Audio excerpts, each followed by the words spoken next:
Welcome to A Guide to Every Deck in Pioneer. Today we're looking at blue-white Lotus control. At first glance, this deck may look like just another version of blue-white control. After all, it's blue and white and has many of the same cards like Teferi, the Wandering Emperor, Sweepers, and so on.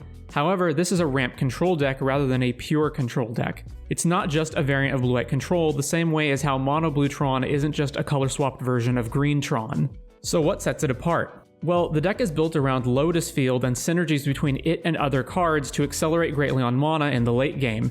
If you're familiar with the Jeskai Lotus Field deck in Modern, this is the Pioneer version of it. Lotus Field can be paired with Thespian Stage to increase mana output. It's also great to untap Lotus Field with Teferi's Plus ability, especially in multiples.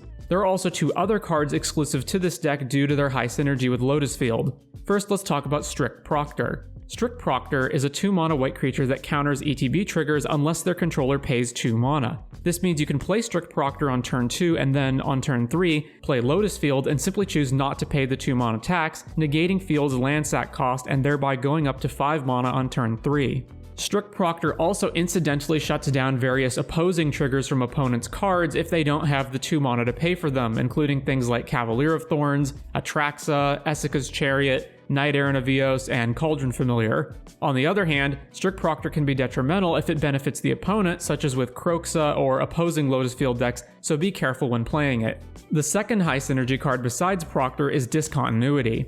Discontinuity is a 6-mana instant that ends the turn. Ending the turn exiles everything on the stack, including itself, meaning it can act as a counterspell or be cast in the opponent's upkeep to stop their draw along with the rest of their turn. Additionally, Discontinuity costs 4 less if you cast it on your own turn, meaning you can cast it for 2 mana in response to Lotus Field's trigger to prevent the land sack. The real meat and potatoes of the deck, however, is Teferi untapping Lotus Field with his Plus ability. Teferi plus Lotus Field means you can sometimes almost double your mana output via instant speed spells and hold up an array of powerful spells during the opponent's turn.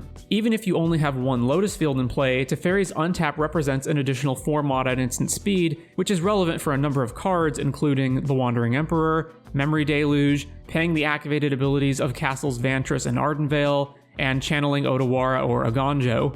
Teferi's untap is additionally useful for other things like activating Thespian Stage and cycling Shark Typhoons. Once you get 2 Lotus Fields and therefore untap 6 mana, things get out of control, letting you do powerful, go-over-the-top plays like hard-casting Shark Typhoon and then flashing back Memory Deluge. Discontinuity especially acts as a sort of cryptic command, letting you continue to plus Teferi towards his ultimate by shutting down opponents' turns or winning in other ways like with Shark tokens. You can sometimes chain multiple discontinuities back to back by digging for them with Memory Deluge.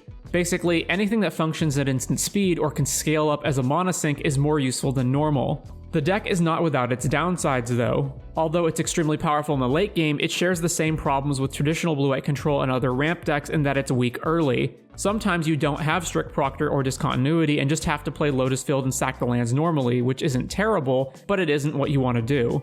Additionally, in order to make room for the Lotus Field ramp plan, including the synergy cards like Strict Proctor and Discontinuity, the deck has to sacrifice card slots, meaning it loses most of its counterspells and early 1-for-1 removal. I hope you've enjoyed this look at blue-white Lotus control. Thank you to my supporters, and if you enjoy these videos, consider subscribing or supporting the channel on Patreon, and take care.